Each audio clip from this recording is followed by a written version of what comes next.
ಶ್ರೀ ಗುರುಭ್ಯೋ ನಮಃ. ನೆನ್ನಿನ ಸಂಚಿಕೆಯಲ್ಲಿ ಏನ್ ತಿಳ್ಕೊಂಡ್ವಿ? ಭಾಗಣ್ಣಂಗೆ ತಾಯಿ ವೆಂಕಮ್ಮ ಹೇಳ್ತಾಳೆ, ಇನ್ನ ಮಕ್ಕಳದು ಉಪನಯನ ಆಗಿಲ್ಲ ಅಂತ. ಆಮೇಲೆ ಅವಳಿಗೊಂದು ಆಸೆ ಇರುತ್ತೆ, ಸಂಕಾಪುರದಲ್ಲೇನೆ ಉಪನಯನ ಮಾಡಬೇಕು. ಯಾಕಂದ್ರೆ ಆಗ ಪಾಪ ಇವ್ರು ಬಡವರು, ತಂದೆ ಬೇರೆ ಇರಲಿಲ್ಲ. ಆಗ ಶಾನ್ಭೋಗ್ ಗುಂಡಪ್ಪನವರು ಅವ್ರ ಮಗನ ಉಪನಯನದ ಜೊತೆಗೆ ಬಾಗಣ್ಣಂಗೂ ಕೂಡ ಉಪನಯನ ಮಾಡಿರ್ತಾರೆ. ಅದಕ್ಕೆ ಬಾಗಣ್ಣ ಹೇಳ್ತಾನೆ, ಆಯ್ತಮ್ಮ, ನನ್ನ ಉಪನಯನನ ಅವತ್ತು ಬೇರೆಯವ್ರು ಮಾಡಿದ್ರು, ಬೇರೆಯವ್ರ ಉಪನಯನನ ಇವಾಗ ನಾವು ಮಾಡೋಣ. ತುಂಬಾ ಜನ ಬ್ರಾಹ್ಮಣರು ಮನೆಗಳಲ್ಲಿ ದುಡ್ಡಿನ ಅನುಕೂಲ ಇಲ್ದಂಗೆ 8 ವರ್ಷ ಆದ್ರೂ ಕೂಡ ಅವ್ರ ಮಕ್ಕಳನ್ನ ಉಪನಯನ ಮಾಡ್ದಂಗೆ ಮುಂದಕ್ಕೆ ಹಾಕ್ತಾ ಇರ್ತಾರೆ. ಅಂತವ್ರಿಗೆ ಸಂಕಾಪುರದಲ್ಲಿ ವಿಶೇಷ ವ್ಯವಸ್ಥೆ ಮಾಡೋಣ. ಸುತ್ತಮುತ್ತ ಗ್ರಾಮಗಳ ಬ್ರಾಹ್ಮಣರ ಮನೆಗಳಿಗೆ ಹೋಗಿ ವಿಷಯ ಹೇಳ್ಬಿಟ್ಟು ಬರೋಣ. ಬೇರೆ ಬೇರೆ ವೇದದವ್ರಿಗೆ ಅವ್ರವ್ರ ರೀತಿಲೇನೆ ಕಾರ್ಯಕ್ರಮ ಅನ್ನೋಂಥದ್ದು ಮಾಡ್ಸೋಣ. ಈ ಸಾಮೂಹಿಕ ಉಪನಯನ ವ್ಯವಸ್ಥೆ ಬಗ್ಗೆ ಈಗ್ಲಿಂದನೇ ಜನಕ್ಕೆ ಹೇಳ್ತಾ ಹೋಗೋಣ ಅಮ್ಮ ಅಂತ ಅಮ್ಮನ್ಗೆ ಹೇಳಿದ್ರೆ, ಅಮ್ಮಂಗೆ ಅರ್ಥ ಆಗಲ್ವಂತೆ, ಏನ್ ಮಾತಾಡ್ತಾ ಇದ್ದಾನೆ ಬಾಗಣ್ಣ ಅಂತ. ಸಾಮೂಹಿಕ ಉಪನಯನಾನ ಏನೋ ಹಂಗಂದ್ರೆ ಅಂತ ಕೇಳ್ತಾಳೆ ವೆಂಕಮ್ಮ. ಹಣದ ಅಭಾವ, ಹಣದ್ದೇನೋ ತೊಂದರೆ ಇರುತ್ತೆ ಪಾಪ, ದುಡ್ಡಿರಲ್ಲ ಅವ್ರ ಹತ್ರ, ಅಥವಾ ಜನ ಇರಲ್ಲ. ಯಾಕಂದ್ರೆ ಒಂದು ಉಪನಯನ ಮಾಡ್ಬೇಕು ಅಂದ್ರೆ ನಮಗೆ ಜನರ ಬೆಂಬಲ ಅನ್ನೋಂಥದ್ದು ಬೇಕಾಗುತ್ತೆ, ಜನ ಇರಲ್ಲ. ಅದರಿಂದ ಅಥವಾ ಇನ್ಯಾವುದೋ ಕಾರಣ ಮನೆಗಳಲ್ಲಿ ವಯಸ್ಸಿಗೆ ಮಕ್ಕಳು ಬಂದರೂ ಕೂಡ ತುಂಬಾ ಜನ ಉಪನಯನನ ಮುಂದಕ್ಕೆ ಹಾಕ್ತಾ ಇದ್ದಾರೆ. ಅಂಥವ್ರಿಗೆ ಇದರಿಂದ ಸ್ಫೂರ್ತಿ ಸಿಕ್ಕತ್ತೆ. ಮುಂದೆ ಮುಂದೆ ಈ ರೀತಿ ಸಾಮೂಹಿಕ ಉಪನಯನ, ಸಾಮೂಹಿಕ ಮದುವೆಗಳು ಇದೆಲ್ಲ ಸಮಾಜದ ಒಳ್ಳೇದಕ್ಕೋಸ್ಕರ ಅನಿವಾರ್ಯ ಆಗತ್ತಮ್ಮ ಅಂತ ಹೇಳ್ತಾನೆ.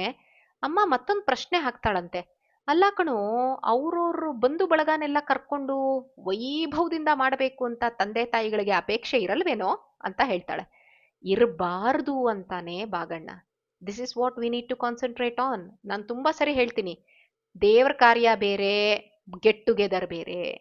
ಗೆಟ್ ಟುಗೆದರ್ ಜನಗಳಿಗೆ ಕರಿಬೇಕು, ಒಂದು ಊಟ ಹಾಕಿಸ್ಬೇಕು ಅನ್ನೋ ಇವೆಂಟ್ಗೋಸ್ಕರ ನಾವೇನ್ ಮಾಡ್ತೀವಿ, ತುಂಬಾ ಸರಿ ಜನ ಮಾಡೋ ಮಿಸ್ಟೇಕ್ ಏನು ಅಂದ್ರೆ, ಒಂದ್ ಸತ್ಯನಾರಾಯಣ ಪೂಜೆ ಅಥವಾ ಒಂದ್ ಗಣ ಹೋಮ ಅಥವಾ ಇನ್ನೇನೋ ಒಂದ್ ಅಭಿಷೇಕ ಅಥವಾ ಇನ್ಯಾವುದೋ ಲಕ್ಷ್ಮೀನ್ ಕೂಡ್ಸೋದು. ಏನಕ್ ಕರೀತಾರೆ ಅಂದ್ರೆ ಭಗವಂತ ಬೇಕಾಗಿರಲ್ಲ ಅವ್ರಿಗೆ, 4 ಜನನ್ ಕರೆದು ಊಟ ಹಾಕೋದಕ್ಕೆ ಒಂದು ಇವೆಂಟ್ ಬೇಕು. ಅದಕ್ಕೋಸ್ಕರ they will start creating the events. ಭಗವಂತನ ಸುತ್ತ ಇದು ಒಂದೇನಾದ್ರೂ ಐಡಿಯಾ ಹಾಕ್ತಾರೆ. ಆದ್ರೆ ತುಂಬಾ ತಪ್ಪು. ಭಾಗಣ್ಣ ಕೂಡ ಇದನ್ನ ವಿರೋಧ ಮಾಡ್ತಾನೆ, ಆಯ್ತಾ? ಯಾಕಂದ್ರೆ ನಾವು ಜನಗಳಿಗೋಸ್ಕರ ಫಂಕ್ಷನ್ ಇಟ್ಟಾಗ ಏನಾಗತ್ತೆ, ನಮ್ ಕಾನ್ಸಂಟ್ರೇಷನ್ ಎಲ್ಲ ಬಂದೋರ್ ಮೇಲೆ ಇರುತ್ತೆ. ನಾವ್ ಈ ಕಡೆ ಸತ್ಯನಾರಾಯಣ ಪೂಜೆಗೆ ಪುರೋಹಿತರು ಹೇಳ್ತಾ ಇರ್ತಾರೆ ಕಲಶಕ್ಕೆ ಹೂವ ಹಾಕಿ ಅಂತ, ಅಥವಾ ಭಗವಂತನ್ ಕರಿತಾ ಇರ್ತವೆ, ಆಸನಂ ಸಮರ್ಪಯಾಮಿ ಅಂತ ಹೇಳ್ತಾ ಇರ್ತಾರೆ, ಭಗವಂತ ಕುತ್ಕೊಳ್ಳೋ ನಿನಗ್ ಸೀಟ್ ಕೊಡ್ತೀನಿ ಅಂತ ಕರೆಯೋದು. ಆ ಕಡೆ ಬಾಗ್ಲತ್ರ ಯಾರೋ ಬರ್ತಾ ಇರ್ತಾರೆ ರಿಲೇಟಿವ್ಸ್, ಓ ಬನ್ನಿ ಬನ್ನಿ ಬನ್ನಿ ಅಂತ. ಭಗವಂತನ್ ಕೂತ್ಕೋ ಅಂತ ಕರೆದಿರ್ತೀವಿ, ಭಗವಂತ ಇನ್ನ ಕೂತಿರ್ತಾನೋ ಇಲ್ವೋ, ನಾವು ಜನಗಳನ್ನ ಒಳಗಡೆ ಕರಿತಾ ಇರ್ತೀವಿ. ನಮ್ ಗಮನ ಎಲ್ಲ ಪೂರ್ತಿ ಎಲ್ಲಿರುತ್ತೆ? ರಿಲೇಟಿವ್ಸ್ ಅಂಡ್ ಫ್ರೆಂಡ್ಸ್ ಮೇಲಿರುತ್ತೆ. ಎಲ್ಲಾರ್ಕಿಂತ ದೊಡ್ಡವನು ಸುಪ್ರೀಂ ಪರ್ಸನ್ ಭಗವಂತ, ಅವನು ಬಂದಾಗ ಅವನಿಗೆ ನಾವು ಮರ್ಯಾದೆ ಕೊಡ್ಲಿಲ್ಲ. ಆಫ್ಟರ್ ಆಲ್ ಇವಾಗ ಗೆಸ್ಟೇ ತಿಳ್ಕೊಂಬಿಡೋಣ, ಬನ್ನಿ ಅಂತ ನಾವು ಹೇಳಲಿಲ್ಲ ಅನ್ಕೊಳ್ಳಿ, ಏನೋಪ್ಪ ಕರೆದು ಬಿಟ್ರು, ಬಾಗ್ಲತ್ರ ಬಂದ್ರು ನನ್ ಮುಖ ಕೂಡ ನೋಡ್ ನಗ್ಲಿಲ್ಲ, ಅವರು ಬನ್ನಿ ಅಂತ ಕೂಡ ಹೇಳಲಿಲ್ಲ, ಈ ಚಂದಕ್ ನಮ್ಮನ್ ಯಾಕೆ ಕರೀತಾರೋ ಅಂತ ಬೇಜಾರ್ ಮಾಡ್ಕೋತಾರೆ.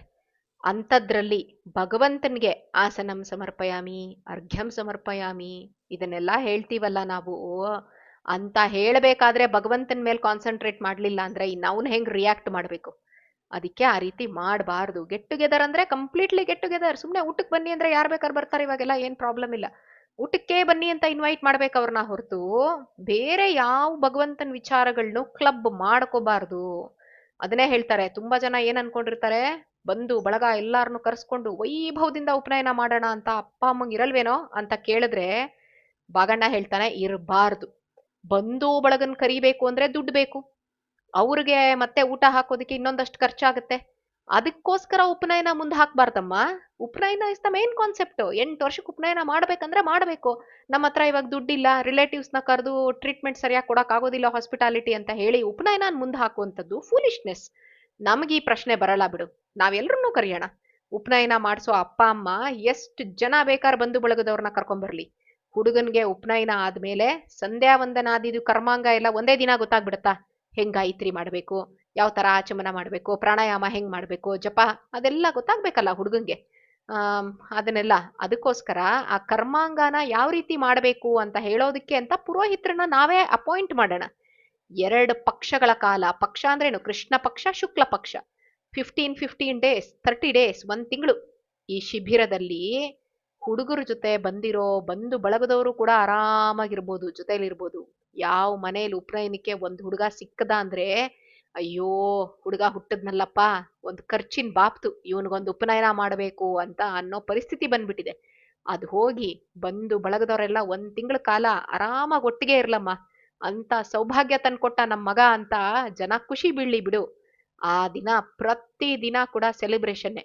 ಒಟ್ಟಿಗೆ ಪುರೋಹಿತರು ಮಾರ್ಗದರ್ಶನ ಕೊಡ್ತಾ ಇರ್ತಾರೆ, ದಿನಾ ಭೂರಿ ಭೋಜನ ಹಾಕ್ಸೋಣ, ಪ್ರಾಣದೇವ್ರ ಸನ್ನಿಧಿಲಿ ಇದನ್ನೆಲ್ಲ ನಡ್ಸೋಣ ಅಮ್ಮ ಅಂತ ಮಗ ಹೇಳ್ತಿದ್ರೆ ಅಮ್ಮ ಬಾಯಿ ತೆಕ್ಕೊಂಡ್ ಕೇಳ್ತಾ ಇರ್ತಾಳಂತೆ. ಇದೆಲ್ಲ ಸರಿ ಕಣೋ, ಇದ್ರ ಬಗ್ಗೆ ಜನ ಏನಂತಾರೆ ಅಂತ ಅಮ್ಮ. ಯಾಕಂದ್ರೆ ಅವಳಿಗೇನು ಅಂತಂದ್ರೆ ಸಂಶಯ, ಇದೆಲ್ಲ ನ್ಯೂ ಕಾನ್ಸೆಪ್ಟ್ ಸಾಮೂಹಿಕ ಅಂತ ಈಗ ನಾವು ಕೇಳ್ತಿರ್ಬೋದು, ಬಟ್ ಆಗಿನ ಕಾಲದಲ್ಲಿ this was first in history ಸಾಮೂಹಿಕ ಅನ್ನುವಂಥದ್ದು. ಜನ ಏನ್ ಅನ್ಕೋತಾರೆ ಅಂತ ಇವಳಿಗೆ ಡೌಟ್. ಜನ ಏನಮ್ಮ, ದೊರೆಗಳೇ ಬಂದು ಒಟ್ಟುಗಳಿಗೆ ಭಿಕ್ಷೆ ಹಾಕ್ತಾರೆ, ಸಾವಿರ ಜನ ಬಂದು ಈ ಕಾರ್ಯಕ್ರಮ ನೋಡಿ ಸಂತೋಷ ಪಡ್ತಾರೆ. 10 ಜನ ಬಾಲಕರಿಗೆ ಗಾಯತ್ರಿ ದೀಕ್ಷೆ ಆಗತ್ತಮ್ಮ, ನೋಡ್ತಾ ಇರು ಅಂತ ಹೇಳ್ತಾನೆ. ಮಗ ಹೇಳ್ಬೇಕಾದ್ರೆ ಅಮ್ಮಂಗೆ ದೊರೆಗಳು ಅನ್ನೋ ಶಬ್ದ ಕೇಳಿ ಇನ್ನೂ ಕ್ಯೂರಿಯಾಸಿಟಿ ಹೆಚ್ಚಾಗತ್ತೆ. ದೊರೆಗಳು ಅಂದ್ರೆ ಕಿಂಗ್, ದೊರೆಗಳ ಬಗ್ಗೆ ಕೇಳಿದ್ಲಷ್ಟೇ ಅವಳು, ಆದ್ರೆ ನೋಡಿರ್ಲಿಲ್ಲ. ಸಿಕ್ತವ್ರಿಗೆಲ್ಲ ದರ್ಶನ ಕೊಡ್ತಾರ ರಾಜರು ಅಂದ್ರೆ ಸೋ ಸ್ಪೆಷಲ್ ಅದು ಆಗಿನ ಕಾಲದಲ್ಲಿ. ರಾಜದರ್ಶನ ಅಂದ್ರೆ ಅಷ್ಟೊಂದು ಚೀಪ ಅಂತ ಅವಳದು. ಹೇಗಿರ್ತಾರೋ ಮಹಾರಾಜರು, ಅವರು ಕುದುರೆ ಏರ್ಕೊಂಡು ಛತ್ರ ಚಾಮರ ಎಲ್ಲ ಹಿಡ್ಕೊಂಡು ಅವ್ರಿಗೆ ಹಿಂದೆ ಮುಂದೆ ಎಲ್ಲ ಬರ್ತಾರೇನೋ ಅಂತ ಕೇಳ್ತಾಳೆ. ಬೇಗ ಹಾಗಾದ್ರೆ ಇದು ಕಾರ್ಯಕ್ರಮ ಮಾಡ್ಬಿಡು, ಮಹಾರಾಜರನ್ನ ತುಂಬಾ ನೋಡ್ಕೋತೀನಿ ನಾನು ಅಂತ ತಾಯಿ ಕೇಳ್ತಾಳೆ. ಅವಳು ಕಾರ್ಯಕ್ರಮ ಏನಕ್ ಬೇಕು, ಮಹಾರಾಜರು ಅಟೆಂಡ್ ಆಗ್ತಾರೆ ಅನ್ನೋದಕ್ಕೆ, ಬೇಗ ಬೇಗ ಮಾಡ ಹಂಗಾದ್ರೆ ಅಂತ ಹೇಳ್ತಾಳೆ. ಅದಕ್ಕೆ ಬಾಗಣ್ಣ ಹೇಳ್ತಾನೆ, ಅಮ್ಮ ನಮ್ಗೆ ಒಟ್ಟುಗಳು ಜಾಸ್ತಿ ಬೇಕು. ಒಟ್ಟುಗಳು ಅಂದ್ರೆ ಉಪನಯನ ಮಾಡಿಸ್ಕೊಳೋ ಅಂತ ಮಕ್ಕಳು. ಹೆಚ್ಚು ಜನ ಈ ಸಮಾರಂಭದಿಂದ ಲಾಭ ಪಡಿಬೇಕು, ಅದು ನನಗ್ ಮುಖ್ಯ. ಇನ್ನು ಮಹಾರಾಜರನ್ನ ನೋಡ್ಬೇಕು ಅಂತ ನೀನ್ ಆಸೆ ಇಟ್ಕೊಳೋದಿಕ್ಕೆ ಅಷ್ಟು ದಿನ ಕಾಯ್ಬೇಕಾಗಿಲ್ಲಮ್ಮ ಉಪನಯನ ಆಗೋ ತನಕ. ಇನ್ನೇನ್ ಸ್ವಲ್ಪ ದಿನದಲ್ಲೇ ಮಹಾರಾಜರೇ ನನ್ನನ್ನು ಹುಡ್ಕೊಂಡ್ ಬಂದ್ಬಿಡ್ತಾರೆ, ನೋಡ್ತಾ ಇರು ಅಂತ ಮಗ ಹೇಳ್ತಾನೆ. ಅಮ್ಮಂಗೆ ಆಶ್ಚರ್ಯ ಆಗೋಗುತ್ತೆ. ಮಗ ಇನ್ನು ಹುಡುಗ, ಒಂದ್ ಹಳ್ಳಿಲಿ ವಾಸ ಮಾಡ್ತಾ ಇದ್ದಾನೆ. ನಾವೆಲ್ಲಿ ಮಹಾರಾಜರೆಲ್ಲಿ, ಅವ್ರು ಬರೋದ್ ಸಾಧ್ಯನಾ, ಅದು ನಮ್ಮನ್ನು ಹುಡುಕೊಂಡು. ಅಮ್ಮನ ಯೋಚನೆನ ಮಗ ಗೊತ್ತಾಗತ್ತ ಅವನ್ಗೆ, ಅಮ್ಮ ಹಿಂಗೆ ಯೋಚನೆ ಮಾಡ್ತಾ ಇದ್ದಾಳೆ ಅಂತ. ಬಂದೇ ಬರ್ತಾರಮ್ಮ, 100 ಜನ ಸೈನಿಕರ ಜೊತೆ ಬರೋ ಮಹಾರಾಜರು ಸೇರಿರೋ 1000 ಜನನ್ನ ದೂರ ಕಳಿಸಿ ನನ್ ಜೊತೆ ಮಾತ್ರ ಗುಟ್ಟಾಗಿ ಮಾತಾಡ್ಬಿಟ್ಟು ಹೋಗ್ತಾರೆ ಅಂತ ನಗ್ತಾನೆ ಬಾಗಣ್ಣ. ಬಾಗಣ್ಣ ಹೇಳಿದ ಭವಿಷ್ಯ ಸುಳ್ಳಾಗ್ಲಿಲ್ಲ. ಅವನ್ ಕೀರ್ತಿ ಬಾಯಿಂದ ಬಾಯಿಗೆ ಹರಡಿ ಕಿವಿಯಿಂದ ಕಿವಿಗೆ ಹೋಗಿ ಗದ್ವಾಲ ಸಂಸ್ಥಾನದ ಮಹಾರಾಜರು ರಾಜ ರಾಮ ಭೂಪಾಲರು ಅವ್ರ ಕಿವಿ ಕೂಡ ಬಿತ್ತಂತೆ. ಇನ್ನ ಸಣ್ಣ ವಯಸ್ಸು, ಮದ್ವೆ ಆಗಿಲ್ಲ, ಬ್ರಾಹ್ಮಣ ಹುಡುಗ, ಏನಕ್ಕೂ ಎಕ್ಸ್ಪೆಕ್ಟೇಷನ್ ಇಲ್ಲ ಅವನಿಗೆ. ನೇಮ್ ಬರ್ಲಿ, ಫೇಮ್ ಬರ್ಲಿ, ನಮ್ಗೆಲ್ಲ ಅದಿರುತ್ತಲ್ಲ, 4 ಜನ ನಮ್ಮನ್ನ ನೋಡ್ಬೇಕು, ದೇಶ್ ಅನ್ಬೇಕು, ಶಬಾಸ್ ಅನ್ಬೇಕು. 4 ಜನ ಇಲ್ಲ ಅಂದ್ರೆ ನಾವೇನು ಮಾಡೋದೇ ಇಲ್ಲ, ಅವ್ರು ಬರೋ ತನಕ ಏನು ಮಾಡೋದೇ ಇಲ್ಲ ಅಲ್ಲ, ಆತರ ಪೊಲಿಟಿಷಿಯನ್ಸ್ ಎಲ್ಲ ಇರ್ತಾರಲ್ಲ ಹಾಗೆ. ಮೀಡಿಯಾದವ್ರು ಬರೋ ತನಕ ಅವ್ರು ಏನು ಮಾಡೋದೇ ಇಲ್ಲ, ಬಂದ ಮೇಲೆ ಏನೋ ಒಂದು ಆಕ್ಷನ್ ಶುರು ಮಾಡ್ತಾರಲ್ಲ ಹಾಗೆ. ಆತರ ಇಲ್ಲ ನಮ್ ಬಾಗಣ್ಣ, ಏನಕ್ಕೂ ಎಕ್ಸ್ಪೆಕ್ಟೇಷನ್ ಇಲ್ಲ. ಅವಂದೇ ಸಂಸ್ಥಾನ ಅಂದ್ರೆ ರಾಜನ್ ಸಂಸ್ಥಾನ ಅದು. ಉತ್ತನೂರು ಅನ್ನುವಂಥದ್ದು ಗದ್ವಾಲ್ ಅಂಡರೇ ಬರ್ತಾ ಇರುತ್ತೆ. ಆ ಹಳ್ಳಿಲಿ ವಾಸ ಮಾಡ್ತಾ ಇದ್ದಾನೆ. ಅವನ್ ಹೇಳೋ ಭವಿಷ್ಯ ಪೂರ್ತಿ ಸತ್ಯ ಆಗ್ತಾ ಇದೆ ಅಂತ ಮಹಾರಾಜರಿಗೆ ಆಶ್ಚರ್ಯ ಆಗತ್ತಂತೆ. ಅಲ್ಪ ಸ್ವಲ್ಪ ವಿದ್ಯೆ ಗೊತ್ತಿರುತ್ತೆ, ಅವರೆಲ್ಲ ಸಂಸ್ಥಾನಕ್ಕೆ ಹುಡ್ಕೊಂಬರ್ತಾರೆ. ಯಾಕಂದ್ರೆ ರಾಜನ್ ಕಡೆಯಿಂದ ಅವ್ರಿಗೆ ಶಬಾಸ್ ಅಂತ ಸಿಗ್ಬೇಕು, ಆಮೇಲೆ ರಾಜನ್ ಕಡೆಯಿಂದ ದುಡ್ಡು ಬರ್ಬೇಕು, ಆಮೇಲೆ ರಾಜನ್ ಕಡೆಯಿಂದ ಒಂದು ಪತ್ರ ಬಂದ್ಬಿಡ್ತು ಅಂದ್ರೆ ಸಂಸ್ಥಾನದ ಜ್ಯೋತಿಷ್ಯರು ಇವರು, ಸಂಸ್ಥಾನದ ಪುರೋಹಿತರು ಇವರು ಅಂತ ಗೊತ್ತಾಯ್ತು ಅಂದ್ರೆ ಅಂಥ ಟೈಮ್ ಅದು. ಆದ್ರೆ ಈ ಕಾಲದಲ್ಲಿ ಒಂದು ಹುಡುಗ ಏನಕ್ಕೂ ಎಕ್ಸ್ಪೆಕ್ಟೇಷನ್ ಮಾಡಿಸ್ದಂಗೆ ಅವನ್ ರಾಜ್ಯದಲ್ಲೇ ವಾಸ ಮಾಡ್ತಾ ಇದ್ದಾನೆ ಅಂತ ಕೇಳಿ ರಾಜರಿಗೆ ತುಂಬಾ ಖುಷಿ ಆಯ್ತಂತೆ. ಅಂತ ಯುವ ವಿದ್ವತ್ ಮಣಿ ಅಲ್ವಾ, ತುಂಬಾ ರೇರ್. ಯಾಕಂದ್ರೆ ವಿದ್ಯೆ ಇರೋರು ಮಾತ್ರ, ನಿಜವಾಗ್ಲೂ ವಿದ್ಯೆ ಇರೋಂಥವ್ರಿಗೆ ಅಹಂಕಾರ ಇರಲ್ಲ. ವಿದ್ಯಾ ದದಾತಿ ವಿನಯ, ವಿನಯ ಅನ್ನೋವಂಥದ್ದು ಬೇಕು. ಯಾರಿಗೆ ನಿಜವಾಗ್ಲೂ ವಿದ್ಯೆ ಕಲ್ತಿದ್ದಾರೆ ಅವ್ರಿಗೆ ವಿನಯ ಅನ್ನೋವಂಥದ್ದು ಇರುತ್ತೆ, ಹಂಬಲ್ನೆಸ್. ಆಯ್ತಾ, they will be so humble and down to earth. ಅವರು ಅಂಥವನನ್ನ ನಾನೇ ಹೋಗಿ ನೋಡ್ಬೇಕು ಅಂತ ರಾಜರು ಡಿಸೈಡ್ ಮಾಡ್ತಾರೆ. ಅವ್ರು ನೋಡಿ ಪುನೀತರಾಗಬೇಕು. ಅವನ ಜೀವನದಲ್ಲೂ ತುಂಬಾ ಒಂದಷ್ಟು ಸಮಸ್ಯೆಗಳಿರುತ್ತಂತೆ. ನೋಡಿದ್ರ, ನಾವ್ ಅನ್ಕೋತೀವಿ ರಾಜರಂದ್ರೆ ಆರಾಮ್ ಇರ್ತಾರೆ ಅಂತ, ಪೊಲಿಟಿಷಿಯನ್ಸ್ ಅಂದ್ರೆ ಆರಾಮ್ ಇರ್ತಾರ, ಅವ್ರಿಗೇನಪ್ಪ ಸದಾಶಿವನಗರದಲ್ಲಿ ಬಂಗ್ಲೆ ಮೇಲ್ ಬಂಗ್ಲೆ, ಇನ್ನೆಲ್ಲೋ ಕೋಟಿಗಟ್ಲೆ ಆಸ್ತಿ, ಎಕರೆಗಟ್ಲೆ ಇದು ಅಂತ. Still they will be having their own problem. ಆನೆ ಭಾರ ಆನೆಗೆ, ಇರುವೆ ಭಾರ ಇರುವೆಗೆ. ತಲೆ ಕೆಡಿಸ್ಕೋಬಾರ್ದು. ಅದಕ್ಕೆ ಬೇರೆಯವ್ರನ್ನ ನೋಡಿ ನಾವು ಆಸೆ ಪಡೋದು ಬಿಟ್ಟು ಬಿಡ್ಬೇಕು. ಅದರ್ವೈಸ್ ಧ್ರುವ ಮಹಾರಾಜ್ ಅಂತ ಹೇಳದ್ನಲ್ಲ ಕತೆ, ಹಂಗಾಗ್ಬಿಡುತ್ತ ಮೇಲೆ. ಸೊ ಅದಕ್ಕೇನೆ ಅವನ ಜೀವನದಲ್ಲೂ ಒಂದಷ್ಟು ಸಮಸ್ಯೆ ಇರುತ್ತಂತೆ. ಅದಕ್ಕೆ ಮಹಾರಾಣಿ ಸಮೇತ ಹೋಗಿ ಉತ್ತನೂರ್ಗೆ ಹೋಗ್ಬೇಕು ಅಂತ ಡಿಸೈಡ್ ಮಾಡ್ತಾರೆ. ಪ್ರಯಾಣದ ವ್ಯವಸ್ಥೆ ಮಾಡೋದಿಕ್ಕೆ ಯಾರು ಪರ್ಸನ್ ಇರ್ತಾರೆ, ತುಂಬಾ ಜನ ಇರ್ತಾರಲ್ಲ ಆಂಟ್ರೇಜ್, ಅವ್ರಿಗೆಲ್ಲ ಹೇಳ್ತಾರಂತೆ. ಮಹಾರಾಜರು ಪ್ರಯಾಣ ಅಂದ್ರೆ ಸುಮ್ನೆನಾ, ಎಷ್ಟೆಲ್ಲಾ ಬಂದೋಬಸ್ತ್ ಆಗ್ಬೇಕು, ಏನ್ ಕತೆ, ಝೆಡ್ ಲೆವೆಲ್ ಸೆಕ್ಯೂರಿಟಿ ಅಲ್ವಾ, ಏನೆಲ್ಲ ಮುಂಜಾಗ್ರತೆ ವಹಿಸ್ಬೇಕು. ಅದಕ್ಕಿಂತ ಮುಂಚೆನೆ ಯಾರ್ಯಾರನ್ನ ಮೊದ್ಲೆಲ್ಲ ಕಳಿಸ್ಬೇಕು. ಇವಾಗ ಪಿ ಎಂ ಬರೋಕ್ಕಿಂತ ಮುಂಚೆ ಅವ್ರ ರೂಟಲ್ಲಿ ಹೋಗೋದಕ್ಕಿಂತ, ಅವ್ರು ಯಾವ ರೂಟಲ್ಲಿ ಹೋಗ್ತಾರೆ ಅದಕ್ಕಿಂತ ಮುಂಚೆನೆ ಎಲ್ಲಾರು ಬಂದ್ಬಿಟ್ಟು ಆ ರೂಟಲ್ಲಿ ಬ್ಲಾಕ್ ಮಾಡ್ಬಿಟ್ಟಿರ್ತಾರೆ. ನೋಡಿದೀರಾ ನೀವು? ಬೆಳಿಗ್ಗೆ 9 o'clock, ಅವ್ರು ಬರೋದು 3 o'clock. ಬೆಳಿಗ್ಗೆ 9ಇಂದಾನೇ ಆ ರೋಡ್ಗಳಲ್ಲಿ ವೆಹಿಕಲ್ ಸ್ಟಾಪ್ ಆಗ್ಬಿಟ್ಟಿರುತ್ತೆ. ಮತ್ತೆ ವಾಪಸ್ ಅವ್ರು 3 o'clock ವಾಪಸ್ ಹೋದ್ರು ಕೂಡ ಮತ್ತೆ 7 o'clock ಈವ್ನಿಂಗ್ ತನಕ ಬ್ಲಾಕ್ ಮಾಡಿರ್ತಾರೆ. ಆತರ ಏನೇನೋ ಒಂದಷ್ಟು ಮೆಷರ್ಸ್ ತಗೊಂಡಿರ್ತಾರೆ. ಹಾಗೆಯೇ ರಾಜರ್ ಪಿ ಎಂ ಬರಕ್ಕಿಂತ ಮುಂಚೆ ಹೋಗ್ಬಿಟ್ಟು ಒಂದಷ್ಟು ಜನ ಎಲ್ಲ ಗಾರ್ಡ್ಗಳು ಎಲ್ಲ ಮಾಡ್ತಾರಲ್ಲ, ಎಲ್ಲ ನೋಡ್ತಾರಲ್ಲ, ಆ ರೀತಿ ರಾಜ ಬರೋಕ್ಕಿಂತ ಮುಂಚೆ ಯಾರ್ಯಾರನ್ನ ಮೊದ್ಲಿಗಲ್ಲಿ ಕಳಿಸ್ಬೇಕು ಅಂತೆಲ್ಲ ಎಲ್ಲ ಡಿಸೈಡ್ ಮಾಡ್ತಾರಂತೆ. ಒಂದು ಪ್ರೋಗ್ರಾಮ್ ಅನ್ನುವಂಥದ್ದನ್ನ ಒಂದು ಸ್ಕೆಚ್ ಆಯ್ತಾ, ಬ್ಲೂ ಪ್ರಿಂಟ್ ಹಾಕೋತಾರೆ. ದಾರಿಲಿ ಬರೋ ಎಷ್ಟೋ ಗ್ರಾಮಗಳು ಸಿಕ್ಕುತ್ತಲ್ಲ. ಮಹಾರಾಜರು ವಾಸ್ ಇನ್ ಗದ್ವಾಲ್. ಗದ್ವಾಲಿಂದ ಉತ್ತನೂರ್ಗ್ ಬರ್ಬೇಕಂದ್ರೆ he will cross so many villages. ಆ ವಿಲೇಜ್ಗಳಿಗೆಲ್ಲ ಶಾನ್ ಬೋಗ್ರು ಅಂತ ಇರ್ತಾರೆ, ವಿಲೇಜ್ ಹೆಡ್ ಅಂತ ಇರ್ತಾರೆ. ಅವ್ರಿಗೆಲ್ಲ ಅರಮನೆಯಿಂದಾನೇ ಇನ್ವಿಟೇಷನ್ ಹೋಗುತ್ತಂತೆ. ಹಳ್ಳಿ ಮುಖಂಡ್ರು, ರಾಜನ್ ಕಡೆಯವರು ಎಲ್ಲ ಸೇರಿ ಮಹಾರಾಜರು ಉತ್ತನೂರು ಸಂದರ್ಶನಕ್ಕೆ ಏನೇನ್ ಮಾಡಬೇಕು ಅಂತ ಚರ್ಚೆ ಮಾಡ್ತಾರಂತೆ. ಎಲ್ರಿಗೂ ಆಶ್ಚರ್ಯ ಅಂತೆ. ಇದ್ದಕ್ಕಿದ್ದಂಗೆ ಮಹಾರಾಜರು ಉತ್ತನೂರ್ಗೆ ಯಾಕೆ ಭೇಟಿ ಕೊಡ್ತಾ ಇದ್ದಾರೆ? ಯಾರಿಗೂ ಕೇಳೋ ಧೈರ್ಯ ಇಲ್ಲ, ಯಾಕಂದ್ರೆ ಮಹಾರಾಜರಲ್ವಾ, ಯಾರು ಕ್ವಶನ್ ಮಾಡ್ತಾರೆ? ಹಾಗಂತ ರಾಜರು ಪ್ರಯಾಣದಲ್ಲಿ ಯಾವ ವ್ಯವಸ್ಥೆನೂ ಕಡಿಮೆ ಆಗ್ಲಿಲ್ವಂತೆ. ಪ್ರತಿ ಹಳ್ಳಿ ಮುಂದೆ ಭವ್ಯವಾಗಿರೋ ತೋರಣ, ಚೆನ್ನಾಗಿ ಜನ ಸೆಲೆಬ್ರೇಷನ್ ಇದು, ಅವ್ರಿಗೆಲ್ಲ ರಾಜನ್ ನೋಡ್ತೀನಿ ಅಂತ. ಮಹಾರಾಜರು ನಮ್ಮ ಗ್ರಾಮಕ್ಕೆ ಪಾಸ್ ಆಗಿ ಹೋಗ್ತಾರೆ ಅನ್ನೋ ಸುದ್ದಿನೇ ಜನಗಳಿಗೆ ಸಂಭ್ರಮ ಅಂತೆ. ಮಹಾರಾಜರು ದರ್ಶನ ಆಗತ್ತೆ ಅಂತ ತಿಳ್ಕೊಂಡು ಆ ವಿಲೇಜ್ಗಳಲ್ಲಿ ಯಾರಿದ್ರಲ್ಲ ಅವರೆಲ್ಲ ದೂರ ದೂರದ ವಿಲೇಜ್ಗಳಲ್ಲಿ ಅವ್ರ ರಿಲೇಟಿವ್ಸ್ ಇರ್ತಾರಲ್ಲ, ಅವ್ರನ್ನೆಲ್ಲ ಮನೆಗ್ ಕರೆಸ್ಕೋತಾರಂತೆ. ಯಾಕಂದ್ರೆ ಮಹಾರಾಜರನ್ನ ದರ್ಶನ ಮಾಡ್ಬೋದಲ್ಲ. ಇವಾಗ ಮೋದಿ ಬರ್ತಾ ಇದ್ದಾನೆ ಮೇಕ್ರಿ ಸರ್ಕಲ್ಗೆ ಅಂತಂದ್ರೆ ಎಲ್ಲೆಲ್ಲೋ ಇರೋರೆಲ್ಲ ಬಂದಲ್ಲಿ ನಿಂತ್ಕೊಳಲ್ವಾ ಬ್ಯಾರಿಕೇಡ್ ಹತ್ರ, ಮೋದಿಗ್ ಸುಮ್ನೆ ವೇವ್ ಮಾಡ್ತಾರಲ್ಲ ಹ್ಯಾಂಡ್ಸ್ನೆಲ್ಲ. ಆ ರೀತಿ ದೂರದಲ್ಲಿರೋ ರಿಲೇಟಿವ್ಸ್ನೆಲ್ಲ ಕರ್ಸ್ಕೋತಾರಂತೆ ಆ ಊರವರೆಲ್ಲ. ಉತ್ತನೂರು ಜನಗಳಿಗಂತೂ ಕೇಳಬೇಕಾ, ಜಸ್ಟ್ ಪಾಸ್ ಬೈ ವಿಲೇಜ್ಗಳಿಗೆ ಇಷ್ಟೊಂದು ಅಂದ್ರೆ, Uttanur was the actual village ಮಹಾರಾಜರು ವಿಸಿಟ್ ಮಾಡ್ತಾ ಇರೋದು. ಅವ್ರ ಉತ್ಸಾಹಕ್ಕಂತೂ ಇತಿ ಮಿತಿ ಇಲ್ವಂತೆ. ಮನೆಗಳಿಗೂ ಸುಣ್ಣ ಬಣ್ಣ ಬಳದ್ಬಿಟ್ಟು ಅಲಂಕಾರ, ಗ್ರಾಮದ ಸಣ್ಣ ಸಣ್ಣ ಬೀದಿಗಳು ಕೂಡ ಒಳ್ಳೆ ತಳಿರು ತೋರಣ ಸಿಂಗಾರ ಬಂಗಾರ ಮಾಡಿದ್ರಂತೆ. ಊರ್ ಹೊರಗಡೆ ಮಹಾರಾಜರು ಬಿಡಾರಕ್ಕೆ ಅಂತ ಭಾರೀ ಢೇರೆ ಹಾಕಿರ್ತಾರೆ. ಸುತ್ತಾನು ಪಹರೆ ಅವ್ರು ಇರ್ತಾರಲ್ಲ, ಅದನ್ನ ಯಾವ ರೀತಿ ಇದ್ ಮಾಡ್ಬೇಕು, ಬಾಡಿ ಗಾರ್ಡ್ ಮಾಡ್ಬೇಕು ಅದೆಲ್ಲ ಇರ್ತಾರಲ್ಲ, ಅವ್ರದೆಲ್ಲ ಸೆಕ್ಯೂರಿಟಿ ರಿಲೇಟೆಡ್ ಇದು, ಅದಕ್ಕೆಲ್ಲ ಸೈನಿಕರಿಗೆ ಸೂಚನೆ ಕೊಟ್ಟಿದ್ರಂತೆ. 2 ದಿನದ ಮುಂಚೆನೆ 100 ಸೈನಿಕರು ಉತ್ತನೂರಿಗೆ ಬಂದಿದ್ರಂತೆ. ಯಾರ್ಯಾರು ಎಲ್ಲೆಲ್ಲಿ ನಿಂತ್ಕೊಂಡು ಹೇಗೆ ಅವ್ರವ್ರ ಕರ್ತವ್ಯನ ನಿರ್ವಹಣೆ ಮಾಡಬೇಕು ಅಂತ ಸೈನಿಕರಿಗೆ ತರಬೇತಿ ಕೂಡ ಕೊಟ್ಟಿದ್ರಂತೆ, ಟ್ರೈನಿಂಗ್ ಕೊಟ್ಟಿದ್ರಂತೆ ಅವ್ರಿಗೆ. ಮನೆಗಳಿಂದ ಹೊರಗಡೆ ಬಂದು ದೂರದಿಂದ ರಾಜನ್ ದರ್ಶನ ಯಾವ ರೀತಿ ಪಡಬೇಕು ಅದಕ್ಕೂ ಕೂಡ ಟ್ರೈನಿಂಗು ಜನಗಳಿಗೆ. ಸುಮ್ನೆ ಹೆಂಗೋ ಒಂದು ಒಟ್ರಾಶಿ ಬರೋದಲ್ಲ.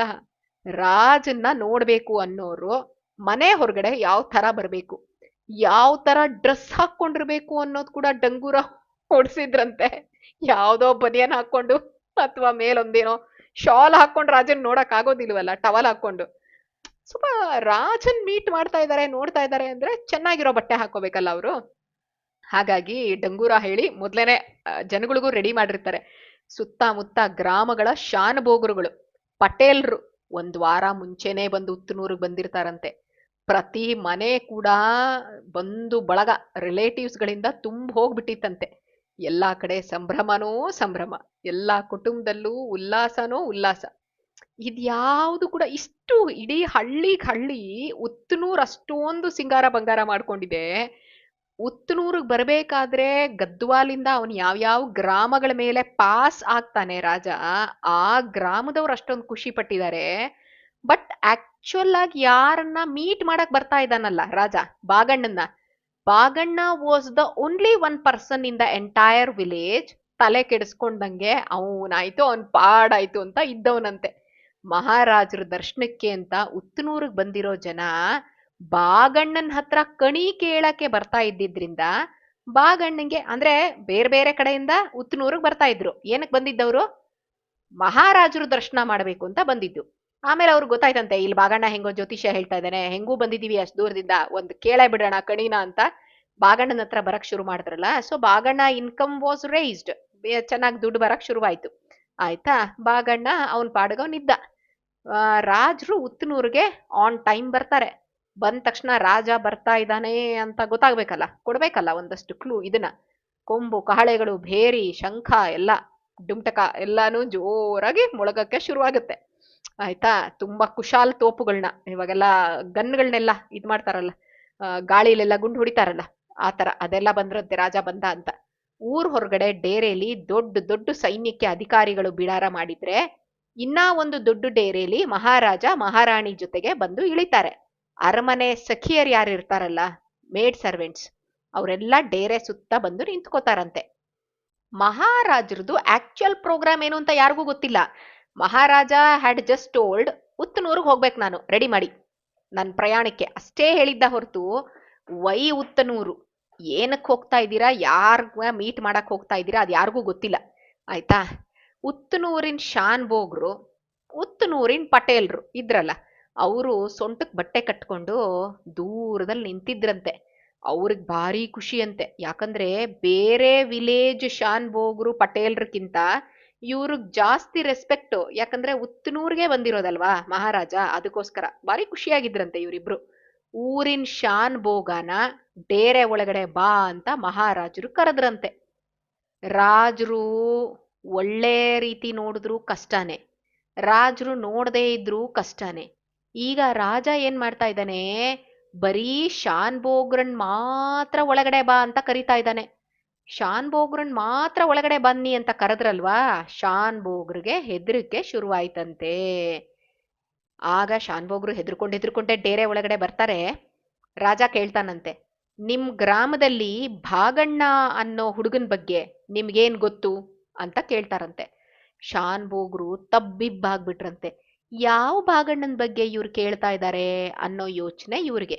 ಅಲ್ಲ, ನಮ್ಮ ಹಳ್ಳಿಲಿರೋ ಭಾಗಣ್ಣ ಎಲ್ಲಿ, ಮಹಾರಾಜರು ಎಲ್ಲಿ? ಮಹಾರಾಜರು ಗಮನ ಸೆಳೆಯೋ ಅಷ್ಟ್ರ ಮಟ್ಟಿಗೆ ದೊಡ್ಡ ವ್ಯಕ್ತಿ ಆಗ್ಬಿಟ್ನಾ ನಮ್ ಭಾಗಣ್ಣ ಅಂತ ಇವ್ರು ಯೋಚನೆ ಮಾಡಕ್ ಶುರು ಮಾಡ್ತಾರಂತೆ ಶಾನ್ಭೋಗ್ರು. ಬ್ರಾಹ್ಮಣ ಯುವಕ ಭಾಗಣ್ಣನ ಬಗ್ಗೆ ಮಹಾರಾಜರು ವಿಚಾರಿಸ್ತಾ ಇದ್ದೀರಾ ಅಂತ ಕೇಳ್ತಾನಂತೆ ಶಾನ್ಭೋಗ್ರು. ಹೌದು, ಅವ್ರ ಬಗ್ಗೆ ನಿಮ್ಗೇನ್ ಅನ್ಸುತ್ತೆ ಅಂತ ಕೇಳ್ತಾರೆ. ಇವನಿಗೆ ಡೌಟ್ ಬರಕ್ ಶುರುವಾಗತ್ತಂತೆ. ಹಾಗಾದ್ರೆ ಬಾಗಣ್ಣ ಕುಣಿ ಹೇಳ್ತಾ ಹೇಳ್ತಾ ಸ್ಪೈ ಏನಾದ್ರೂ ಆಗ್ಬಿಟ್ನಾ? ಯಾಕಂದ್ರೆ ಗುಪ್ತಚರ, ಸ್ಪೈ ಆ ತರ ಏನಾದ್ರೂ ಆಗ್ಬಿಟ್ನಾ ಅವನು? ಇಲ್ಲ ಅಂದ್ರೆ ರಾಜರು ಯಾಕೆ ಇವನ್ ಬಗ್ಗೆ ಕೇಳ್ತಾ ಇದ್ರು? ಈಗ ರಾಜರಿಗೇನಾದ್ರೂ ನ್ಯೂಸ್ ಹೋಗಿದ್ರೆ ಬಾಗಣ್ಣ ಸ್ಪೈ ಅನ್ಬಿಟ್ಟು ನನಗೇನಾದ್ರೂ ಮರಣದಂಡನೆ ಕೊಟ್ಬಿಟ್ರೆ, ನನ್ ತಲೆ ಕಟ್ ಮಾಡ್ಬಿಟ್ರೆ ಅನ್ಕೊಂಡು ಇವನ್ ಹೆದರ್ಕೋತಾ ಇರ್ತಾನಂತೆ. ಮಹಾರಾಜರು ಮತ್ತೆ ಹೇಳ್ತಾರಂತೆ, ಇವನ್ ಹೆದರ್ಕೊಂಡಿರೋದು ಗೊತ್ತಾಗತ್ತಲ್ಲ, ಹೆದರ್ಬೇಡಿ ಕುಲಕರ್ಣಿ ಅವರೇ, ನೀವೇನ್ ಅಪರಾಧ ಮಾಡಿಲ್ಲ, ಅಥವಾ ನಿಮ್ ಬಾಗಣ್ಣನೂ ಏನ್ ಅಪರಾಧ ಮಾಡಿಲ್ಲ. ಅವರು ಭವಿಷ್ಯನ ಕರೆಕ್ಟ್ ಆಗಿ ಹೇಳ್ತಾರೆ ಅಂತ ನಾವು ಕೇಳಿದೀವಿ, ಅದು ಎಷ್ಟ್ರ ಮಟ್ಟಕ್ಕೆ ಸತ್ಯ ಅಂತ ಕೇಳ್ತಾರಂತೆ. ಅದಕ್ಕೆ ಪಾಪ ಸದ್ಯ ಶಾನ್ಭೋಗಂಗೆ ಜೀವ ಬಂದಂಗಾಯ್ತು. ನಾವು ಅವರಲ್ಲಿ ಭವಿಷ್ಯ ಕೇಳಲಿಲ್ಲ ಪ್ರಭುಗಳೇ, ಆದ್ರೆ ನಮ್ಮ ಗ್ರಾಮಕ್ಕೆ ತುಂಬಾ ಜನ ಅವ್ರ ಹತ್ರ ಭವಿಷ್ಯ ಕೇಳೋದಿಕ್ಕೆ ಬರ್ತಾ ಇರೋ ವಿಚಾರ ಅಂತೂ ಸತ್ಯ ಅಂತ ಹೇಳ್ತಾನೆ. ಬರೀ ಭವಿಷ್ಯ ಅಷ್ಟೇ ನುಡಿತಾರೋ ಅಥವಾ ಪರಿಹಾರನೂ ಕೊಡ್ತಾರೋ ಅಂತ ಮಹಾರಾಜರು ಪಕ್ಕದಲ್ಲಿ ಕೂತಿರೋ ಮಹಾರಾಣಿಯವ್ರ ಪ್ರಶ್ನೆ ಮಾಡಿದ್ರೆ ಶಾನ್ಭೋಗ್ರು ಫುಲ್ ಖುಷ್ ಅಂತೆ. ಮಹಾರಾಣಿಯವ್ರು ನಮ್ ಜೊತೆ ಮಾತಾಡ್ತಾ ಇದ್ದಾರೆ ಅಂತಂದ್ರೆ ಅದೇನ್ ಸಾಮಾನ್ಯದ ಗೌರವನಾ? ರಾಜ ಮಾತಾಡ್ತಾ ಇದ್ದಾರೆ, ರಾಣಿ ಮಾತಾಡ್ತಾ ಇದ್ದಾರೆ ನಮ್ ಜೊತೆ. ಮೋದಿ ನನ್ಗೆ ಏನಾದ್ರೂ ಕಾಲ್ ಮಾಡ್ಬಿಟ್ಟಪ್ಪ, ಹೌ ಡು ವಿ ಫೀಲ್? ನಮ್ಗೆ ಯಾರಿಗಾದ್ರೂ ಕಾಲ್ ಮಾಡ್ಬಿಟ್ರೆ ಮೋದಿ, ಅಥವಾ ನಮ್ ಪ್ರೆಸಿಡೆಂಟ್ ಕಾಲ್ ಮಾಡ್ಬಿಡ್ಬೇಕು, ದ್ರೌಪದಿ ಮುರ್ಮು, ಏನಾಗತ್ ನಮ್ಗೆ? ಆ ತರ ಇವ್ರು ಫೀಲ್ ಮಾಡ್ಕೋತಾ ಇದ್ದಾರೆ, ಗೊತ್ತಾಯ್ತಾ? We should imagine. ಆಯ್ತಾ? ಸೊ ಆ ರೀತಿ ಕೂಡ್ಲೆ ನೆಲಕ್ಕೆ ಬಗ್ಗಿ ಅವರು ಶಾನ್ಭೋಗ್ರು ಹೇಳ್ತಾರಂತೆ, ಹೌದು ತಾಯಿ, ಅವ್ರು ಏನೇನೋ ಚಿತ್ರಗಳನ್ನ, ಕುಂಡಲಿಗಳನ್ನ ರಚನೆ ಮಾಡ್ಕೊಡ್ತಾರೆ, ಅದರಿಂದ ಶುಭ ಆಯ್ತು ಅಂತ ತುಂಬಾ ಜನ ಹೇಳ್ತಾ ಇರ್ತಾರೆ. ಎಷ್ಟು ಅನಿಷ್ಟ ಅಕಸ್ಮಾತ್ ತುಂಬಾ ಜಾಸ್ತಿ ಇತ್ತು ಅವ್ರಿಗೇನಾದ್ರೂ, ಅಥವಾ ಜಾಸ್ತಿ ಪೀಡೆ ಇತ್ತು ಅಂತಂದ್ರೆ, ಬಾಗಣ್ಣ ಅವ್ರಿಗೇನಾದ್ರೂ ಹಂಗ ಅನ್ನಿಸ್ತು ಅಂದ್ರೆ ಒಂದೆರಡು ದಿನ ಅವ್ರ ಮನೇಲೇ ಇಟ್ಕೊಂಡು ರಾತ್ರಿ ಭಜನೆ ಕಾರ್ಯಕ್ರಮದಲ್ಲಿ ಭಾಗವಹಿಸೋಕೆ ಹೇಳ್ತಾರೆ. ಸಿ, ಭಜನೆ ಇಸ್ ಸೋ ಪವರ್ಫುಲ್. ಜಾಸ್ತಿ ಏನಾದ್ರೂ ಗ್ರಹಚಾರ ಇತ್ತು ಅಂದ್ರೆ ಭಜನೆ ಕಾರ್ಯಕ್ರಮದಲ್ಲಿ ಭಾಗವಹಿಸಕ್ಕೆ ಬಾಗಣ್ಣ ಮನೇಲೇ ಇಟ್ಕೊಂತಾ ಇದ್ನಂತೆ 2 days. ನಾವೇನ್ ಮಾಡ್ತಾ ಇದೀವಿ? ಎಷ್ಟ್ ಸರಿ ಜಪ ಮಾಡ್ತಾ ಇದೀವಿ? ಭಗವಂತಂದ ಎಷ್ಟು ನಾಮಗಳನ್ನ ಉಚ್ಚಾರ ಮಾಡ್ತಾ ಇದೀವಿ? We should question ourselves. ಏನೇನೋ ಮಾಡ್ತೀವಿ, ಏನು ಬೇಕಾಗಿಲ್ಲ. ಭಗವಂತನ ನಾಮಸ್ಮರಣೆ ಕಲಿಯುಗದಲ್ಲಿ ಮಾಡಿದ್ವಿ ಅಂತಂದ್ರೆ, ನೋಡ್ ಅದನ್ನೇ ಹೇಳ್ತಾ ಇರೋದು, ಭಜನಾ ಕಾರ್ಯಕ್ರಮದಲ್ಲಿ ಭಾಗವಹಿಸಿದ್ರೆ ಜಾಸ್ತಿ ಅನಿಷ್ಟ ಪೀಡೆ ಇತ್ತು ಅಂತ ಅನ್ಸಿದ್ರೆ ಬಾಗಣ್ಣ ಆ ರೀತಿ ಮಾಡಿಸ್ತಾ ಇದ್ನಂತೆ 2 ದಿನ ಮನೇಲಿ ಇಟ್ಕೊಂಡು. ಆಗ ಜನ ಸಂತೋಷದಿಂದ ವಾಪಸ್ ಹೋಗ್ತಾ ಇದ್ದಿದ್ದನ್ನ ನಾನು ಗಮನಿಸಿದೀನಿ ಮಹಾರಾಣಿಯವರೇ ಅಂತ ಶಾನ್ಭೋಗ್ರು ಹೇಳಿದ್ರೆ, ಅಪ್ಪಣೆ ಆದ್ರೆ ಅವ್ರನ್ನ ನಾನು ಈಗ್ಲೇ ಇಲ್ಲೇ ಕರೆಸ್ತೀನಿ ಅಂತ ಹೇಳ್ತಾರಂತೆ. ಅವ್ರೇನು ನಮ್ಮನ್ ನೋಡಕ್ ಬಂದಿಲ್ಲ ಅಲ್ವಾ ಅಂತ ಮಹಾರಾಜರು ಕೇಳ್ತಾರಂತೆ. ಅಲ್ವಾ, ಎಷ್ಟು ಜನ ಬೀದಿಲ್ ನಿಂತಿದ್ದಾರೆ ನೋಡೋದಿಕ್ಕೆ. Baganna was at his home, ಅವನೇನ್ ನೋಡಕ್ ಬಂದಿಲ್ಲ. ಇಲ್ಲ ಭೂಪಾಲ್ರೇ, ಅವರಿಗೆ ಕರ್ಮದಲ್ಲಿ ತುಂಬಾ ಶ್ರದ್ಧೆ. ತಮಗೋಸ್ಕರ ಬಂದು ಕಾದು ಕೂತಿರ್ಬೇಕಾದ್ರೆ ಜನಗಳು ನಾವು ಬೇರೆ ಕಡೆ ಹೋದ್ರೆ ಅದು ಕರ್ತವ್ಯ ದ್ರೋಹ ಅಂತ ಅವ್ರು ಹೇಳ್ತಾ ಇರ್ತಾರೆ. ಇದೆಲ್ಲ ನಾವು ಲೆಸನ್ಸ್ ಕಲಿಬೇಕು. ನಾವು ಪಾಠ ಕೇಳಬೇಕಾದ್ರೆ, ಟೀಚರ್ ನಮ್ಗೇ ಅಂತ ಪಾಠ ಮಾಡ್ತಾ ಇರ್ಬೇಕಾದ್ರೆ ನಾವು ಬೇರೆ ಕಡೆ ಮೈಂಡ್ ಕಾನ್ಸಂಟ್ರೇಟ್ ಮಾಡಿದ್ರೆ ಫಾಲ್ಟ್ ಅಲ್ವಾ? ಅದು ಅಫೆನ್ಸ್ ಅಲ್ವಾ? ಅದನ್ನ ಹೇಳ್ತಾ ಇದ್ದಾರೆ, ಗೊತ್ತಾಯ್ತಾ? ದ್ರೋಹ ಆಗತ್ತೆ, ಕರ್ತವ್ಯ ದ್ರೋಹ ಅಂತ ಅವ್ರು ಹೇಳ್ತಾ ಇರ್ತಾರಂತೆ. ಹಾಗೆ ಅಕಸ್ಮಾತ್ ಹೋಗಿದ್ರು ಅಂದ್ರೆ ಜನನ್ ಬಿಟ್ಟು, ಅದು ದೇವ್ರ ಪೂಜೆಗೆ ಮಾತ್ರ. ದೇವ್ರ ಪೂಜೆ, ಅತಿಥಿ ಸತ್ಕಾರ ಬಿಟ್ರೆ ಅವ್ರಿಗೆ ಇನ್ಯಾವ್ದ್ರಲ್ಲೂ ಆಸಕ್ತಿ ಇಲ್ಲ. ಇನ್ನು ಸಣ್ಣ ವಯಸ್ಸು, ಮಹಾರಾಜರೇ ನಿಮ್ ಮಹಿಮೆ ಅಷ್ಟೊಂದು ಗೊತ್ತಿಲ್ಲ ಅವ್ರಿಗೆ, ಅದಕ್ಕೋಸ್ಕರ ಅವರು ಮನೆಯಲ್ಲೇ ಇನ್ನ ಭವಿಷ್ಯ ಹೇಳ್ತಾ ಕೂತಿರ್ಬೋದು ಅಂತ ಹೇಳ್ತಾರೆ. ನಾವೇ ಅಲ್ಲಿಗೆ ಹೋಗೋದಾದ್ರೆ ಅವ್ರೇನು ಅಡ್ಡಿ ಮಾಡಲ್ಲ ಅಲ್ವಾ ಅಂತ ಮಹಾರಾಜರು ಕೇಳಿರೋ ಪ್ರಶ್ನೆಗೆ ತಬ್ಬಿಬ್ಬಾಗ್ಬಿಡ್ತಾರಂತೆ. ಯಾರು ಅಡ್ಡಿ ಮಾಡ್ತಾರೆ? ಮನೆಗ್ ಬರ್ತೀನಿ ನಾನು ಅಂದ್ರೆ ಬೇಡ ಅಂತ ಹೇಳ್ತೀವ ಯಾರಾದ್ರೂ? ಹಂಗೆ ಶಾಂತಂ ಪಾಪಂ ಭೂಪಾಲ್ರೇ, ಯಾರ್ ಹೋದ್ರೂ ಕೂಡ ಪ್ರೀತಿಯಿಂದ ಸ್ವಾಗತ ಮಾಡ್ತಾನೆ ನಮ್ ಬಾಗಣ್ಣ. ಇನ್ನು ಭೂಮಂಡಲದ ಸಾರ್ವಭೌಮರು ನೀವು ಬರ್ತಾ ಇದ್ದೀರಾ ಅಂದ್ರೆ ಅವನು ಅಡ್ಡಿ ಅಂತ ಹೇಳ್ಕೊತಾನ? ಇಲ್ಲ ಇಲ್ಲ, ಅವನು ಈಗ ಸಾಮಾನ್ಯವಾಗಿ ವೆಂಕಟೇಶ್ವರ ಗುಡಿಲಿರೋ ಟೈಮು, ಗುಡಿ ಮುಂದೆ ಕಸ ಗುಡ್ಸೋದು, ರಂಗೋಲಿ ಹಾಕೋ ಕೆಲ್ಸ ಅಂದ್ರೆ ಅವ್ರಿಗೆ ಭಾರಿ ಖುಷಿ.